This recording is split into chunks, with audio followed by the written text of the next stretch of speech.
এই শালাশালিরা সরে যা, নতুন জামাইয়ের মাথায় কাঁঠাল ভাঙার আগে খাওয়াই দেখ হজম করতে পারে নাকি হেগো রুগী, না হলে তোদের সময় দেবে কি, সারাদিন পায়খানায় যে ঘুমোবে নে। আসসালামু আলাইকুম।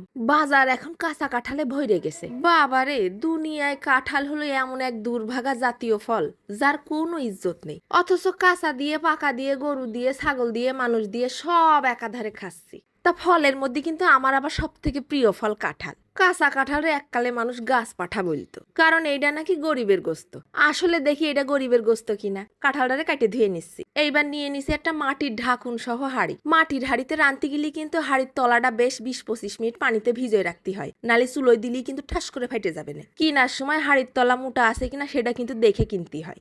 এইবার বেশ অনেকটা পেঁয়াজ নিয়ে নিছি, কয়টা আস্ত আস্ত কাঁচা ঝাল দিয়ে দিছি। এইবার দিয়ে দিচ্ছি বেশ খানিকটা 2 টেবিল চামচের মতো আদা রসুন বাটা। তারপর দিয়ে দিলাম স্বাদ মতো নুন আর একটুখানি হলদির গুঁড়ো।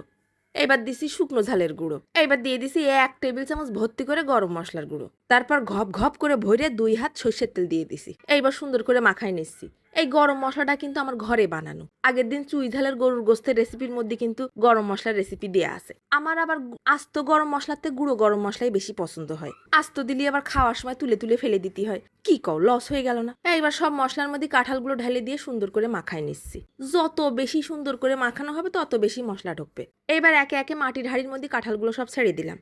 রানবো কি, এখনই তো ঘিরান সব ছেড়ে দিতেছে। তারপর গামলাটা ধুয়েও কিন্তু হাফ গ্লাস পানি দিয়ে দিছি। আরো কয়টা আস্ত কাঁচা ঝাল দিয়ে দিলাম, ফাইন একটা ঘিরান আসবে না। এইবার কাঁঠালগুলোরে হাঁড়ি বন্দি করে সিলগালা করে দেবো, যেন পলাই যেতে না পারে। অল্প একটু আটা মাখাতে যেয়ে পানি বেশি দিয়ে ফেলিছি। এই আটা তো আর খাওয়া যাবে না, নষ্ট হবে, বেশি দিয়ে লাভ কি। প্রথম 15 মিনিট চুলোর আঁচ একেবারে লো থাকবে। তারপর হাঁড়িটা গরম হয়ে গেলে জালটা আস্তে আস্তে বাড়ানো যাবে, নালে কিন্তু বাবা ঠাস করে হাঁড়ি ফাটা সারা। এইবার দেখো দিন ঠিক 35 মিনিট পর আমি হাঁড়ির মুখটা খুললাম। মুখ খোলার সাথে সাথে ঘিরানটা এসে আমার নাকের উপরে ঠাস করে একটা ঘুষি মেরে দিল। কাঁঠালগুলো একেবারে গলে গেছে। এখন কিন্তু একটু নুনটা চেখে দেখে নে। আর কিসের দেরি, এবার হাঁড়ির মধ্যে লাদ দাও। ওহ, আজকে রাঁধলাম পোলাও চালের খিচুড়ি, তার মধ্যে নিয়ে নিছি গাছ পাঠা, মানে গরিবের গোস্ত।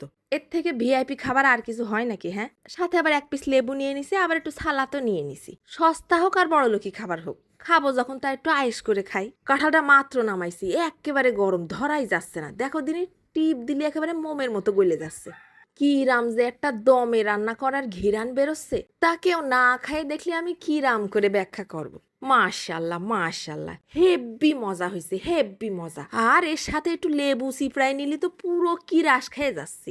আঁশগুলো পুরো গোস্তের মতো লাগতেছে গালের মধ্যে চাবাতে। আমি কিন্তু ধইনে জিরে তেজপাতা সব একসাথে গরম মশলার মধ্যে গুঁড়ো করে দেই না। এবার অনেকে এসে কবেন এইটা দেননি ওটা দেননি, মনে হচ্ছে গোস্ত খাচ্ছি। যাই হোক, কিছুটা হলেও তো দুধের সাথে ঘলে মেটবে নে। দেখো দিন একেবারে মোমের মতো গলে গেছে। তোমরা কিন্তু এই গাছ পাঠার দম বানায় খেয়ে রিভিউ দিয়ে নে।